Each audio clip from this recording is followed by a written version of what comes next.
Velice nás těší, že vás můžeme oslovit jako experta ve svém odvětví českého hospodářství a nabídnout vám spolupráci na tvorbě národní soustavy povolání.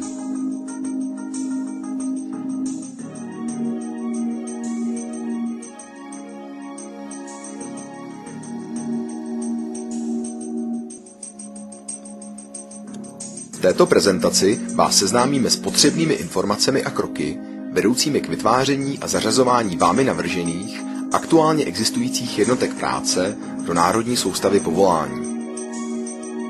Prezentace je přehledem základních informací. Podrobnější údaje naleznete v manuálu pro tvorbu katalogu NSP. Na jednotlivých snímcích jsou odkazy na konkrétně popisované části nebo přílohy manuálu.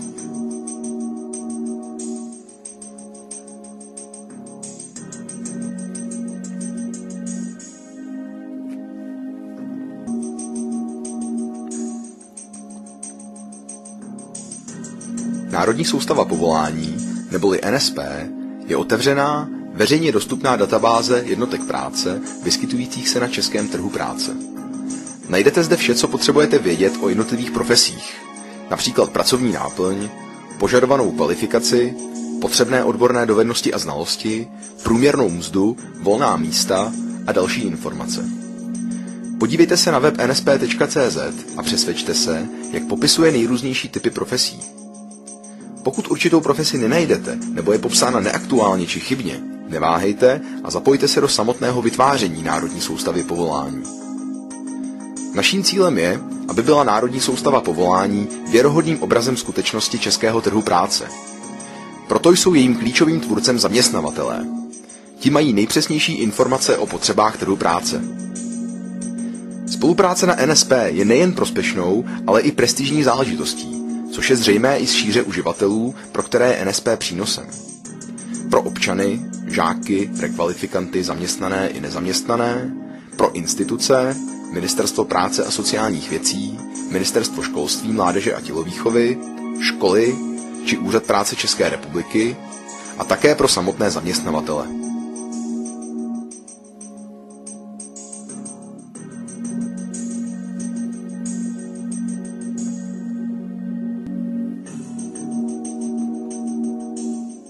Nyní máte i vy možnost sdělit, jaké jsou ve vašem oboru profese a co je jejich obsahem, a ovlivňovat tak školy při tvorbě vzdělávacích programů, žáky při volbě oboru vzdělání, studenty při výběru zaměstnání a zaměstnavatele při tvorbě podnikových katalogů a hodnocení výkonu zaměstnanců.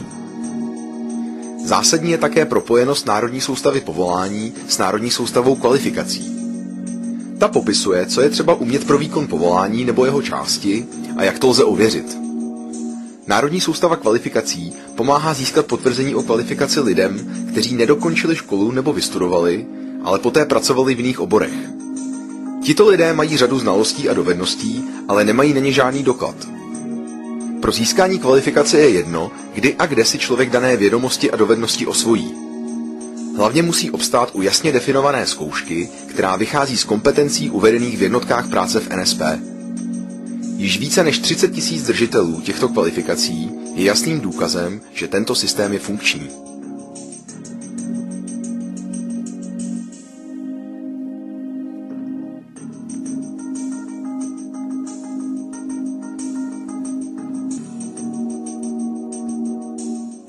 A nyní se pustíme do samotné tvorby jednotek práce. Nejdříve je potřeba vymezit jednotky práce, které se běžně vyskytují ve vašem odvětví národního hospodářství. Jednotkami práce v NSP rozumíme povolání a typové pozice neboli skupiny pracovních činností. Povolání je určitým standardem.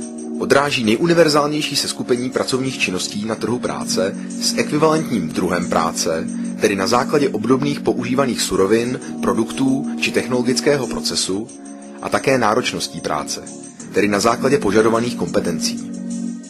Mezi povolání patří například obráběč kovů, účetní, nástrojař či architekt. Samostatně uplatnitelné skupiny pracovních činností obsažené v povolání lze vyčlenit a popisovat odděleně jako typové pozice.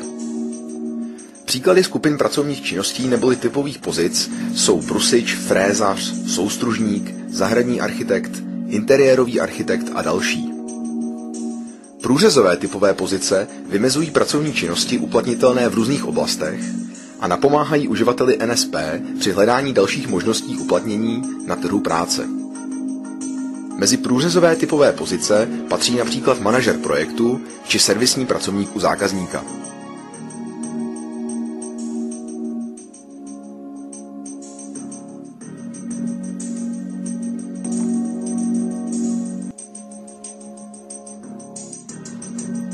Pro přehlednost ještě uveďme schéma vazeb jednotek práce, tedy povolání a typových pozic, včetně průřezových typových pozic. Povolání nemá žádnou nebo dvě a více typových pozic. Povolání je popsáno v plném rozsahu. Pokud se dále člení na typové pozice, je popsáno ve zkráceném rozsahu. Typové pozice přebírají kvalifikační úroveň i odborný směr povolání, pod která jsou zařazena.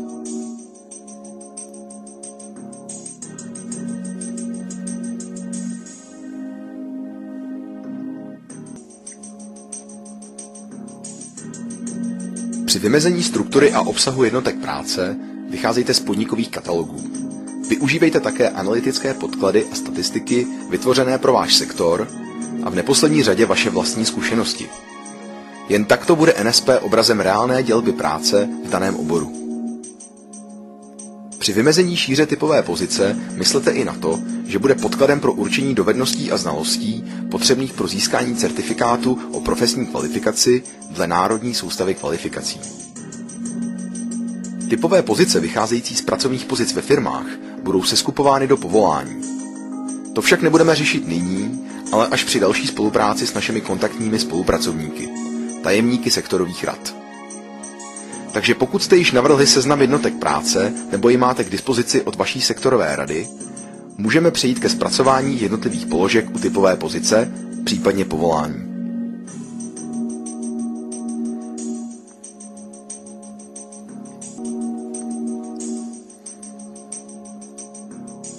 Jednotky práce jsou do katalogu NSP zařazovány dle kvalifikační úrovně a odborného směru.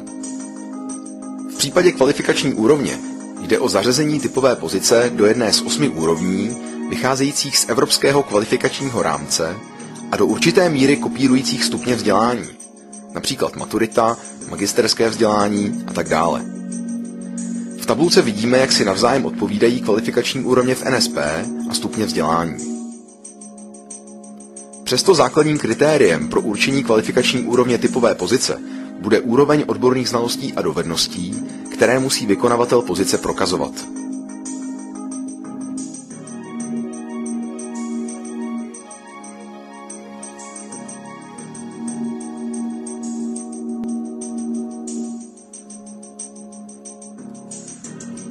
K zařazování pozic do úrovní napomáhají popisy neboli deskriptory kvalifikačních úrovní.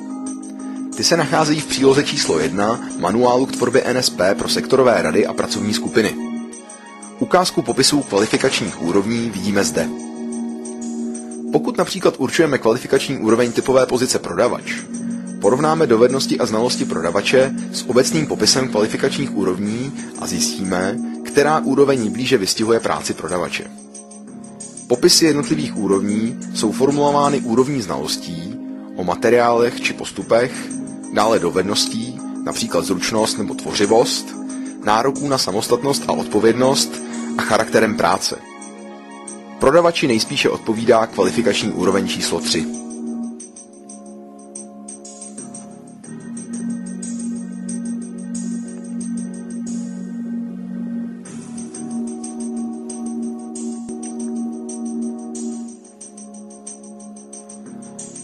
Odborné směry kopírují sektory národního hospodářství. Sdružují jednotky práce podobné typem výroby, používanými vstupy či produkovaným zbožím nebo službami. Například odborný směr zemědělství a veterinární péče. Každý odborný směr je dále členěn na konkrétně vymezené oblasti, takzvané podsměry. Například odborný směr zemědělství a veterinární péče se dále dělí na chovatelství, pěstitelství, zahradnictví, veterinární péči a další.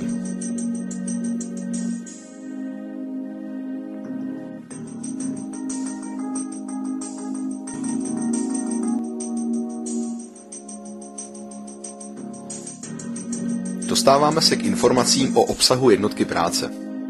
Jeho shrnutí nabízí tzv. Karta. Jako ukázka nám poslouží karta typové pozice prodavač z webových stránek katalogu NSP. Položky v kartě typové pozice postupně vyplníte a dle vašeho odborného uvážení doplňujete informace o tom, v jakých pracovních podmínkách je práce vykonávána, jaké je požadováno vzdělání a především, jaké kompetence by vykonavatel jednotky práce měl mít, aby jeho práce byla kvalitní a přínosná.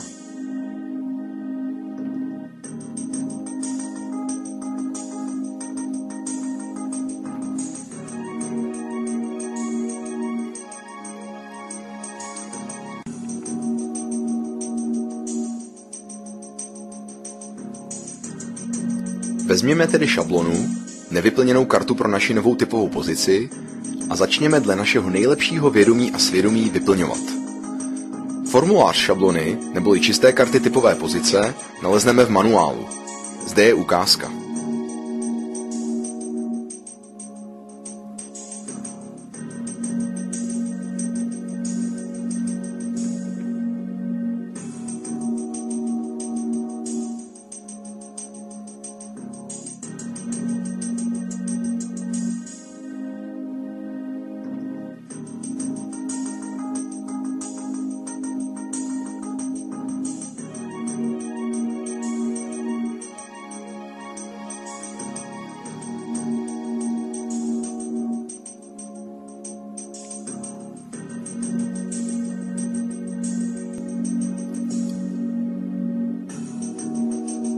První položkou je samozřejmě název typové pozice. Mělo být v praxi používaný název, srozumitelný a ne příliš dlouhý. Nepoužívejte pomlčky či lomítka. Název povolání či typové pozice musí být v rámci NSP jedinečný a personifikovaný. To znamená, neuvádějte obráběníkovů, ale obráběčkovů. Lze přidat i další alternativy, tedy běžně používané názvy typové pozice, české, slangové i cizojazyčné. Ukázku běžného názvu a alternativních názvů pro jednotku práce vidíme na obrázku.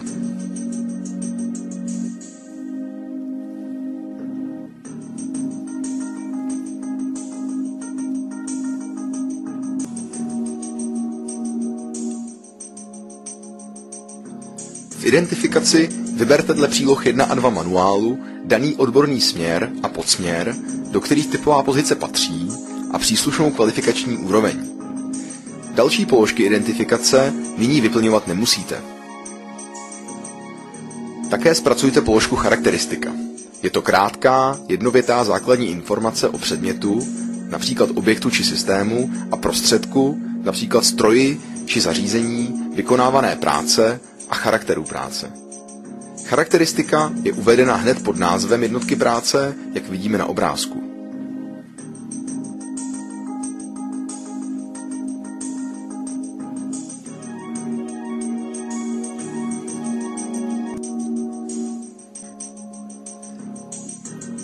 Zásadní položkou je výčet hlavních pracovních činností, které charakterizují náplň práce u typové pozice. Tato položka je klíčová, slouží jako podklad pro určení požadovaných kompetencí, ovlivňuje zdravotní kontraindikace i další položky. Při výčtu pracovních činností dodržujte zásady uvedené v manuálu. Například činnosti seřaďte dle technologických postupů nebo od stěžejních činností k méně důležitým, používejte jednoduché věty, neslučujte příliš různorodé činnosti do jedné a tak dále. Pracovní činnosti například u prodavače zahrnují mimo jiné přípravu a úpravu zboží k prodeji, poskytování kvalifikované poradenské činnosti a nezbytných informací zákazníkovi a uzavírání prodejních transakcí o zboží či službách se zákazníkem.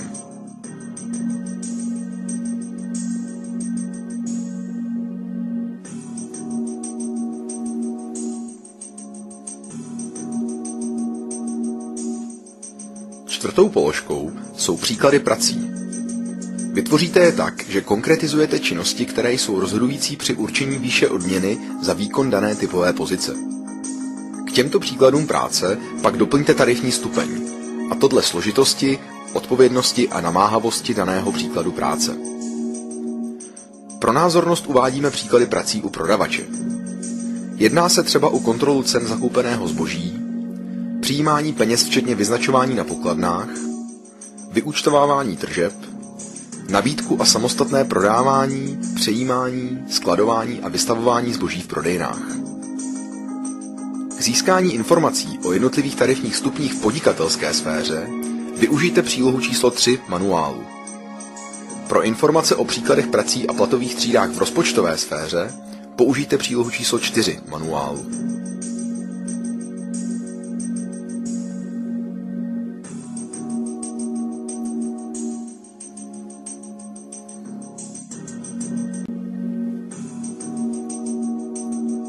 Další položkou je popis pracovních podmínek. Zde postačí, když u předdefinovaných druhů zátěže doplníte stupeň zátěže dle pokynů uvedených v příloze číslo 11 manuálu na straně 3. Těmito hodnotami pak ovlivňujete druhy onemocnění, které mají dopad na výkon práce a určení míry zdravotního rizika pro vykonavatele dané pozice. Na ukázce z webu vidíme jednotlivé druhy zátěže spolu s určenými stupni. Používaný přehled pracovních podmínek vychází ze základních zákonných norem, tedy zákoníku práce a zákonu o ochraně veřejného zdraví a prováděcích předpisů k nim. Tyto stanovují pravidla pro zařazování prací do kategorií.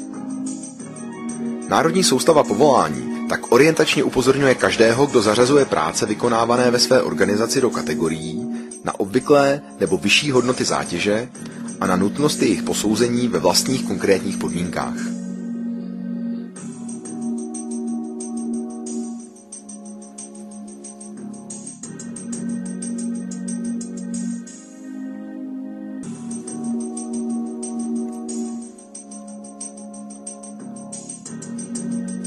V popisu typové pozice nesmějí chybět kvalifikační požadavky. Zde jako zástupci zaměstnavatelů uveďte vámi, případně zákonem požadované cesty k získání kvalifikace. V případě požadavků na počáteční vzdělání uveďte, zda existují obory vzdělání, které jsou pro vykonavatele dané pozice vhodné, a pokud ano, tak o které obory se jedná. Zadejte obory poskytující nejvhodnější školní přípravu. Pokud neexistuje optimální vzdělání, zůstane údaj nevyplněný. Pak zadejte další obory, po jejichž absolvování je také možné vykonávat příslušnou jednotku práce. Lze uvádět i více oborů s různým stupněm vzdělání. Na ukázce z webu je jedním z příkladů vhodné odborné přípravy střední vzdělání s výučním listem v oboru prodavač, obchodník, obchodní provoz. Jde o určité poselství vzdělavatelům, ale nesmíme zapomínat také na další uživatele, žáky, studenty, osoby hledající uplatnění nebo změnu kvalifikace, pro které je tato položka také důležitá, a to při jejich dalším rozhodování o volbě povolání, rekvalifikace nebo výběru zaměstnání. NSP nabízí informace jak o školách, které dané obory vyučují, tak i o kurzech dalšího vzdělávání.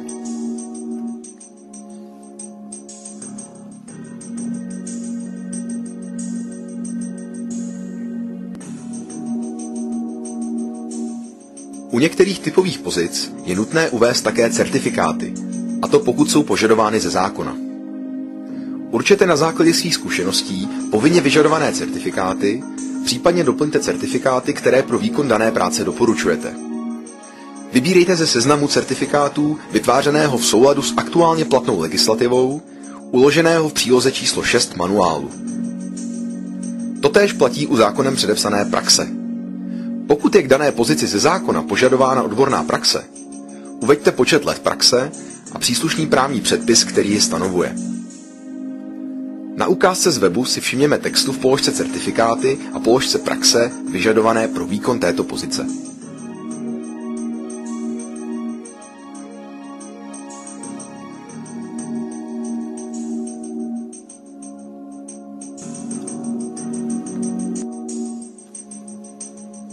Informace o vazbě typové pozice na odpovídající profesní kvalifikaci je důležitá z hlediska dalšího vzdělávání a získání certifikátu na dovednosti, které člověk praxí či dalším vzděláváním získal a může je v praxi uplatnit. Profesní kvalifikace je doplňována automaticky po vytvoření odpovídající profesní kvalifikace a po jejím uveřejnění na webu národní-kvalifikace.cz.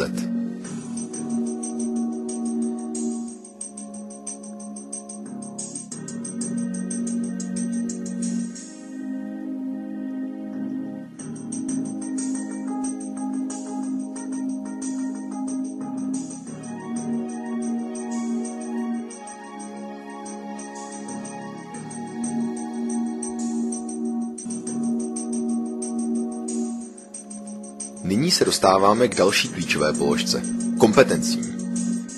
Kompetence představují souhrn vědomostí, dovedností, schopností, postojů a hodnot, umožňující pracovní uplatnění a osobní rozvoj jednotlivce. Z pohledu světa práce jsou to předpoklady k výkonu dané profese. V NSP kompetence rozdělujeme do 3 skupin. Měkké kompetence, obecné dovednosti a odborné znalosti a dovednosti.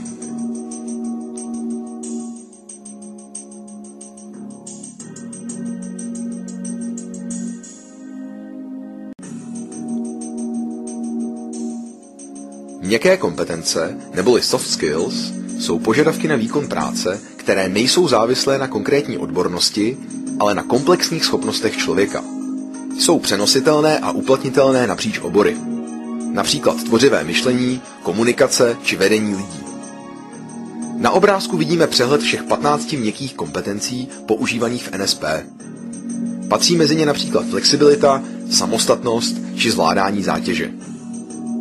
Každá z 15 měkkých kompetencí je vymezena pomocí příslušných projevů chování v 6 úrovních na stupnici od 0 do 5. Tato položka je zpracovávaná mimo pracovní skupiny speciálním týmem odborníků. V případě vašeho zájmu jsou další informace v příloze číslo 10 manuálu.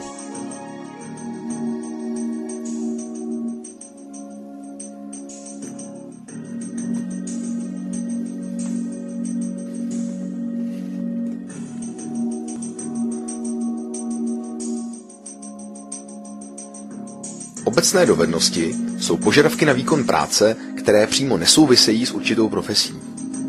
Mají průřezový charakter a jsou uplatnitelné napříč obory, například práce na počítači. Na obrázku vidíme přehled 8 obecných dovedností používaných v NSP. Zahrnuje například počítačovou způsobilost, numerickou způsobilost či jazykovou způsobilost.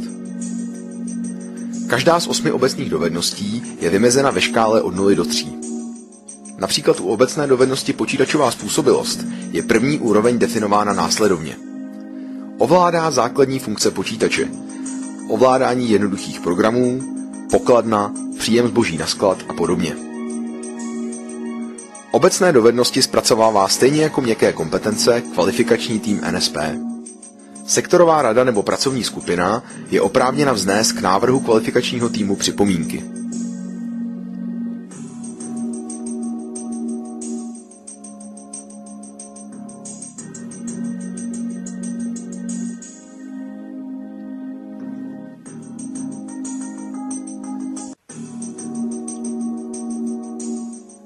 Odborné znalosti a dovednosti, neboli oborové, jsou souborem odborných požadavků potřebných pro výkon práce. Souvisí přímo s konkrétní profesí nebo oborem, ve kterém se práce vykonává. Odborné znalosti a dovednosti lze jednoznačněji měřit a ověřovat testem nebo praktickou zkouškou. Odborné znalosti označují vědní disciplíny, které by vykonavatel dané pozice měl na určité úrovni znát. Jednotlivé znalosti k vytvářené typové pozici vybírejte z již vytvořeného seznamu znalostí, který si můžete vygenerovat sami z webových stránek NSP, část databáze kompetencí, nebo jej pro vás připraví tajemník sektorové rady. U prodavače jde mimo jiné o zboží znalství či postupy při reklamacích a práva spotřebitele.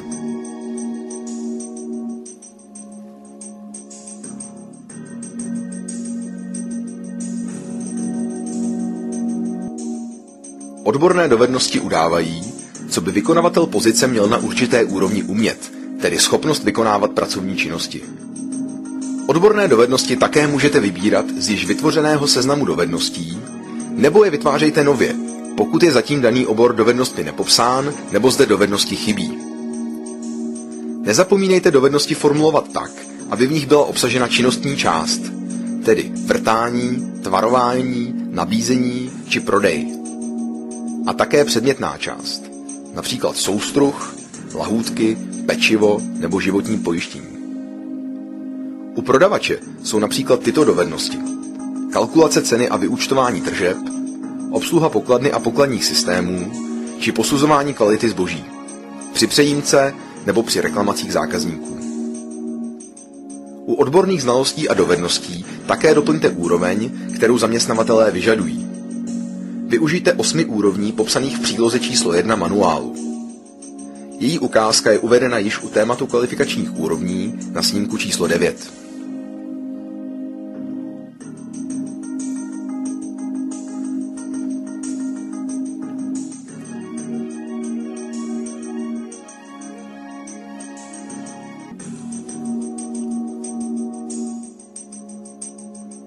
Při formulování odborných dovedností a znalostí používejte databázi kompetencí na webu NSP. Můžete zde nalézt inspiraci, neboť databáze obsahuje nyní již přes 20 000 odborných znalostí a dovedností. Kompetence jsou řazeny dle oborů, ve kterých se vyskytují, tedy chovatelství, slévárenství či nábytkářství, a dle typů činnosti, mimo jiné práce s lidmi, na strojích, ruční práce a podobně. Při spolupráci na definování kompetencí nezapomeňte, že rozsah i obsah odborných dovedností a znalostí vychází z pracovních činností dané typové pozice. Jednotlivé kompetence musí být sledovatelné, měřitelné a přístupné rozvoji. Při zpracování odborných dovedností lze využívat již existujících formulací odborných dovedností. Při definování odborných znalostí lze pouze vybírat ze stávajícího seznamu odborných znalostí. U každé dovednosti a znalosti je nutno určit její úroveň 1 až 8 dle přílohy číslo 1 manuálu. Ta ale nemusí přesně odpovídat úrovni, do které je zařazena pozice. Struktura odborných znalostí a dovedností je uvedena v příloze číslo 8 manuálu.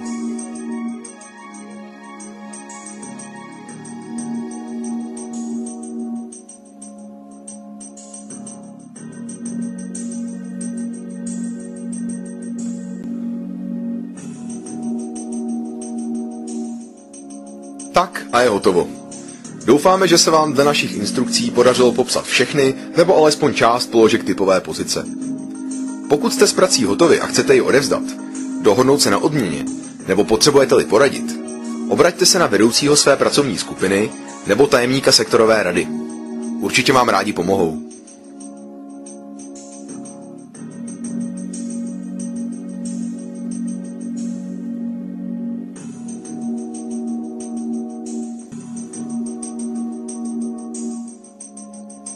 Věříme, že návrh vaší typové pozice bude brzy součástí Národní soustavy povolání a vy ji najdete na webu nsp.cz. A spolu s vámi ji budou moci použít všichni občané České republiky, instituce i personalisté a manažeři ve firmách. Uživatelé internetu se dozvědí o pozicích, kompetencích a dalších položkách povolání a typových pozic také přes další aplikace, které využívají data z katalogu NSP. Podívejte se na zde uvedené systémy a databáze.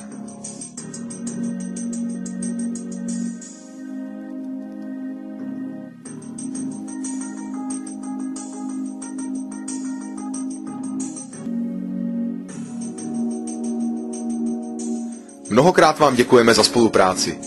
Vážíme si vašich odborných zkušeností, kterými můžete přispět k vytváření cest pro komunikaci mezi zaměstnavateli, školami, institucemi i občany.